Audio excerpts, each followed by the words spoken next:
ನೀನ್ ಹೇಗ್ ನಿನ್ನ ಮಗಂಗೆ ಒಳ್ಳೆ ಹುಡುಗಿ ಬೇಕು ಅಂತ ಬಯಸ್ತೀಯೋ ಅದೇ ತರ ನನ್ನ ಮಗಳಿಗೆ ಒಳ್ಳೆ ಹುಡುಗ ಬೇಕು ಅಂತ ಬಯಸೋದ್ರಲ್ಲಿ ತಪ್ಪೇನಿದೆ?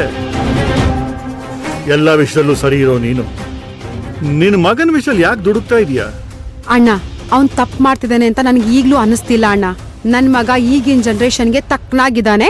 That's it. ಓಕೆ ಮಾ, ಲೆಟ್ಸ್ ಎಂಡ್ ದಿಸ್ ಕಾನ್ವರ್ಸೇಷನ್. ನಿನ್ನ ಮಗನ ನೀ ಸರಿ ಮಾಡು, ಆಮೇಲೆ ಯೋಚನೆ ಮಾಡೋಣ.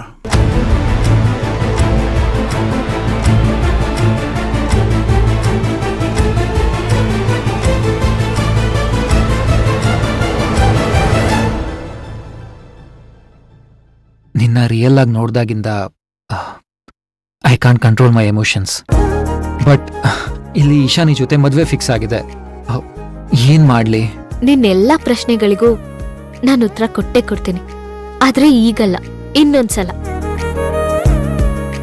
ಈಗ ನಾನ್ ನಿನ್ಗೆ ಇದೀನಿ ಅನ್ನೋ ಗುಟ್ಟನ್ನ ಬಿಟ್ಕೊಟ್ನಲ್ವಾ, ಸದ್ಯಕ್ಕಷ್ಟ್ ಸಾಕು. ನೋ ನೋ ನೋ ನೋ, ನನ್ನ ಎಲ್ಲಾ ಪ್ರಶ್ನೆಗಳಿಗೆ ಈಗ್ಲೇ ಉತ್ತರ ಕೊಡ್ಬೇಕು. ಇನ್ ಮುಂದೆ ಕಣ್ಣ ಮುಚ್ಚಲೇ ಬೇಡ. ಇಲ್ಲ ವಿರಾಟ್, ಈಗೇನು ಹೇಳಕ್ಕಾಗಲ್ಲ. ಸದ್ಯದಲ್ಲೇ ಇನ್ನೊಂದ್ಸಲ ಸಿಗ್ತೀನಿ, ಆಗ ನಿನ್ನ ಪ್ರಶ್ನೆಗೆಲ್ಲ ಉತ್ತರ ಕೊಡ್ತೀನಿ. ಇದಂತೂ ಸತ್ಯ. ಪ್ಲೀಸ್ ಪ್ಲೀಸ್ ನಿಂತ್ಕೊಳ್ಳಿ. ಪ್ಲೀಸ್ ನಿಂತ್ಕೊಳ್ಳಿ. ಪ್ಲೀಸ್ ನಿಂತ್ಕೊಳ್ಳಿ. ಪ್ಲೀಸ್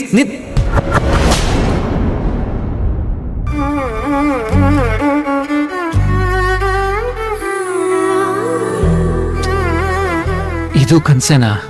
ಬರೀ ಕನ್ಸಲ್ ಮಾತ್ರ ಮುಂದೆ ಬರ್ತಾಳೆ, ಆದ್ರೆ ನಿಜ ಜೀವನದಲ್ಲಿ ಮಾಯ. ಕಣ್ಮುಂದೆ ಕಾಣಿಸ್ಕೋತಾಳೆ, ಆದ್ರೆ ಕೈಗೆ ಮಾತ್ರ ಸಿಗಲ್ಲ. ಈ ಹುಡುಗಿಯರೆಲ್ರೂ ಹೀಗೇನಾ? ನಮ್ ಹುಡುಗರ ಕಷ್ಟ ಅರ್ಥನೇ ಮಾಡ್ಕೊಳಲ್ಲ.